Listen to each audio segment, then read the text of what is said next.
Hey guys, how's it going? We're going to continue with the how to take apart your E30 series, and we're going to go over all the small miscellaneous stuff in the engine bay, the fenders, and the trunk carpet, rear bumper, and the gas tank and gas lines. The last little bits before the next episode, which will be the whole harness, taking the whole harness out. If you missed the other episodes, we have the first episode, which was dropping the drivetrain, which you can find right here. In the next episode, we went and took the whole interior apart, which you can also find right there. And I will also link down below to the playlist of the whole disassembly of this E30. So I'm going to get you guys up on the tripod, and we'll go ahead and finish the last bits of the engine bay. So let's start with the last few bits on the passenger side of the car. We have two hands holding on the dryer right here. Take those off.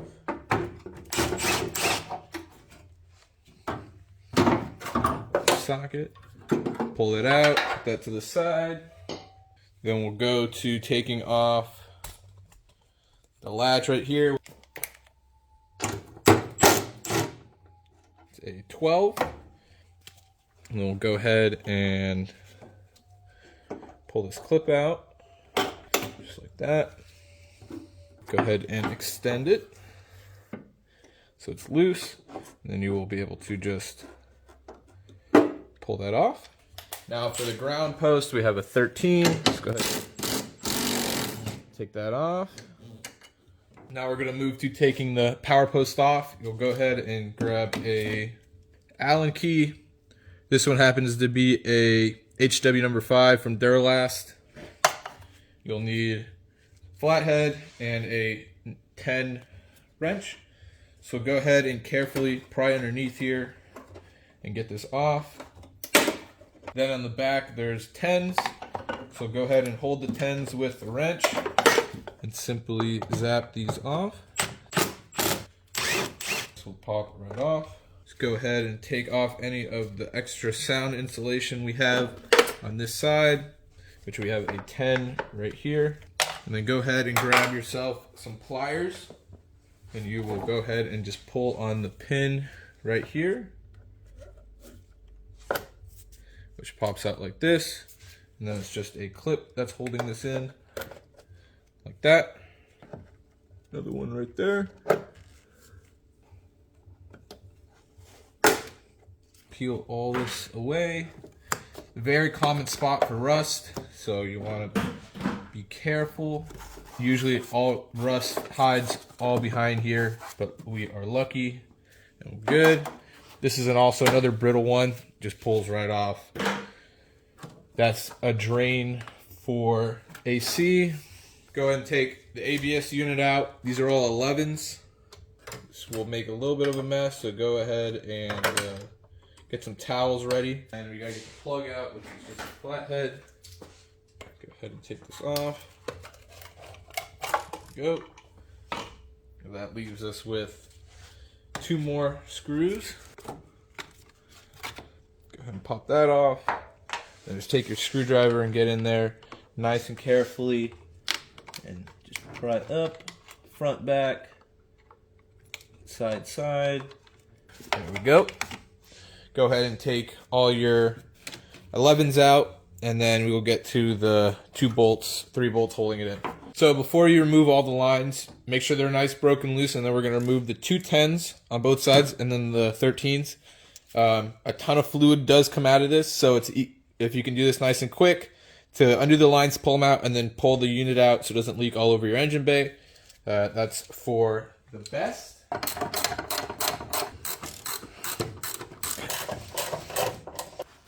Oh, I forgot one more 10 at the bottom. I'm going to open up these clips right here so that the brake lines can move. Go ahead and separate them from the top, prying the tab up. And they pop out like that. You can go ahead and pop the lines out. Like that one. Okay. Go ahead and pop that out. Forgot about the ground. One more 10.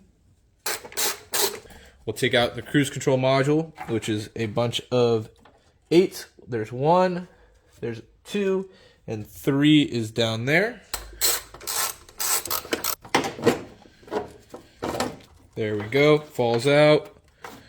Looks like we got it tucked back here. So we'll go ahead and bring this around. So I'm just gonna let this hang here for now until we get to more towards the fuse box. Totally forgot that we need to do the hood latch. So make sure your hood latch is popped first of all. Go ahead and grab a 10. Usually there's 2, but there's just 1 in this case. So we'll go ahead and slide this over. That brings us this. Just go ahead and, you can usually pop these off with your fingers or use a flathead, make life easy. Go ahead and flip that around. There we go.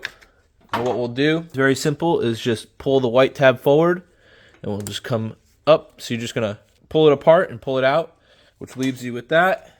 Go ahead and put your cap back on temporarily. Put that to the side and we'll go ahead and route this all the way back around. And then once we move the fuse box, we'll have access to pushing this through the firewall. As far as hood hinge, you have a 10 on the inside. You should have a 10 right there, which is missing. And then you have the same on the other side, 1 10, and then your other 10 right there. And that will pull your hood hinge off. Now we're gonna take off the power steering reservoir bracket, which I bent out of shape. Another 10 mil. Okay, and now we're gonna go ahead and remove the brake master, or the brake booster, which is 4 bolts underneath the dash, or where the pedal box is. And then we'll go ahead and unclip 2 of these lines, just so we don't make a mess. If you undo these lines, it's just gonna drain. If you have a manual transmission, as you can see, there's a little tab right here. This is where your clutch line would go. So you would have to take that off. That will also drain. But if you have a slave go into your transmission, if you undo the slave line, most of this will drain out by itself out through the slave line at the bottom. And then most of it will be empty. And then you can go ahead and take those off if you would like. But I'm going to leave them on. So let's go into the car. Okay, so underneath the dash and behind all the wires, there are 4 bolts that hold in the brake booster. 1, 2, 3, and you can see the 4th one hiding in between the spring right there. The first thing we have to do, same thing with a manual pedal box and an automatic, is we're gonna go ahead and grab the spring and pull it around. And then we're gonna have to get the clevis pin out. You'll take a screwdriver and go ahead, let's see, I'm trying to get you guys the best angle. So you're going to go in there and wedge your screwdriver in there, and then you're going to pull this away and push forward at the same time. Push up. So you can see right here, this is how, so it's clipped like this, nice and closed. You get to open it, and then you're gonna just push away, and it should open right up.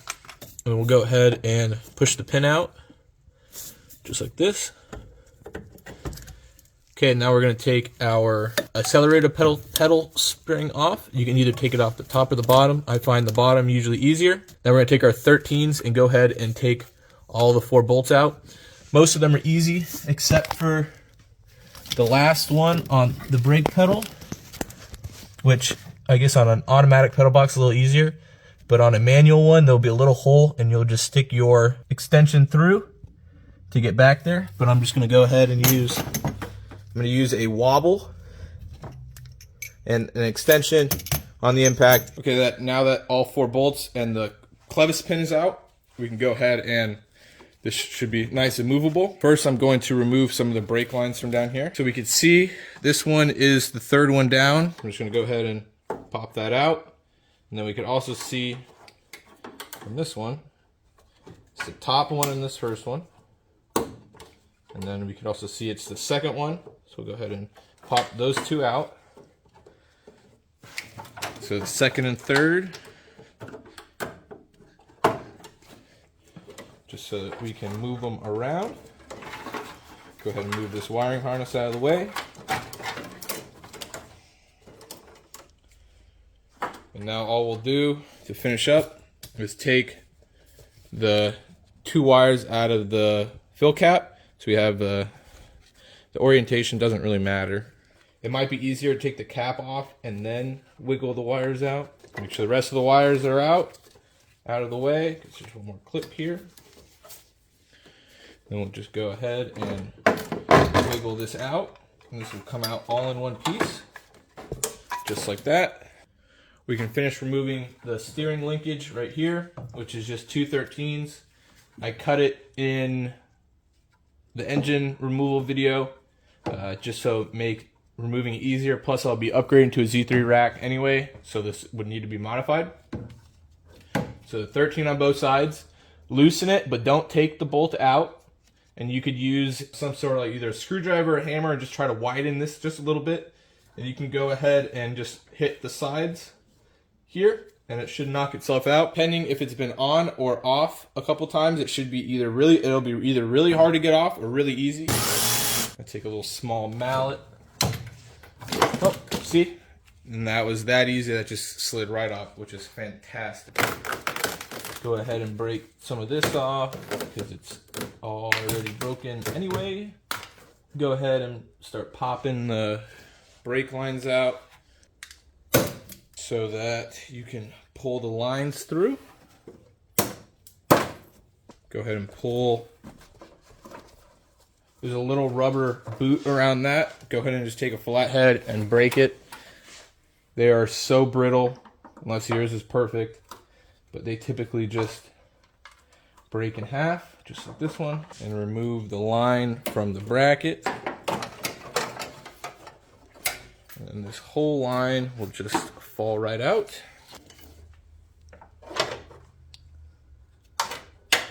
Bend up and around. You can go ahead and remove it. Now the other brake lines go to a 13 or 11 and a 13 or 14 right here. And those go to the rear of the car. Go ahead and move to the fuse box. So we have an 8 right here, which makes it movable. Go ahead and remove this 10 right here for the sound insulation. Go ahead and pop this out. There's one more 10 right down there. We can go ahead and move a lot of this out of here. And then we're going to go ahead and remove the hood guides, which are 2 more 10s. And that should be able to get all the insulation out and then allow us to move the fuse box. There we go. Go ahead and move the fuse box over. Should be enough play to do that. And that will give us enough room to get to this grommet right here, which is for your hood release cable. So go ahead and take a flathead and try to poke the grommet in very carefully so you don't rip it, so that it can be reused, as they are a pain to change out. Go ahead and feed the cable through. You can see here, which is all tangled now. There's your hood cable. And that is pretty much it for the engine bay. Go ahead and get those while we're underneath the car, and that will all just fall out. All right, you can go ahead and take off the wiper blades. All we need is a 13. Go ahead and pull those off. Usually there's a cover. What you'll do is you'll go ahead and take a flathead screwdriver and pop it up, or you can pinch and pop, and just take your time, bring it up, and then you'll just slide it out. And then to get the actual blade off, go ahead and bring it up in the upright position and kind of wiggle a little bit, and it comes right off. Then we have some dust covers. So you can see this one, there's a cover. Go ahead and just pop that one up. Then we have a much larger screw. Gonna need a screwdriver to get that out. Flathead. Go ahead and just pop it out. Go ahead and grab a deep 20. Just pop it in there and take it off on both. And there is a washer and a gasket, although the gasket pretty much just deteriorates over time. see. Oh, this one's still good, in decent shape, the gasket. Probably until I pull it off. Go ahead and grab a 10. Go ahead and pop that out. That kind of just pops down. Now the biggest and hardest part is actually just getting this part to come out. So you can leave everything how it is, and you kind of just have to finagle it until it wants to pop out. So you can go ahead and go like that. And just until it wants to tuck itself underneath. This one was easier than normal, and that is how you get the wiper assembly out.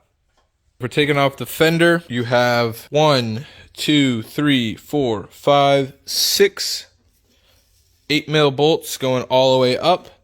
If you haven't already, you have either like an E-Torx or a 8mm on the top here and on the bottom.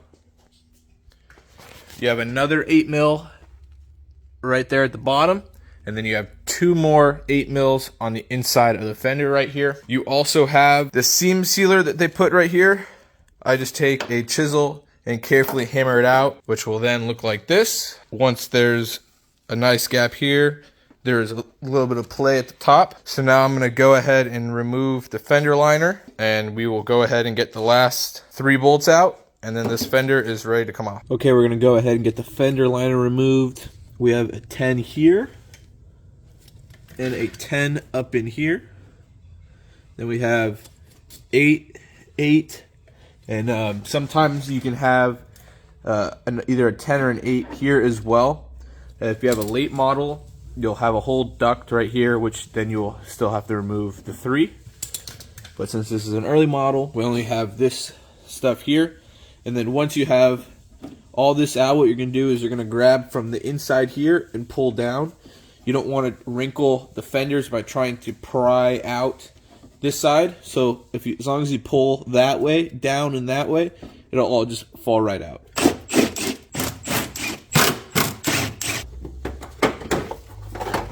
Just pops it right out. Now you can see in here, we have our last 2, 1 and 2 8mm for the fender, as well as still got to get the one on the bottom here.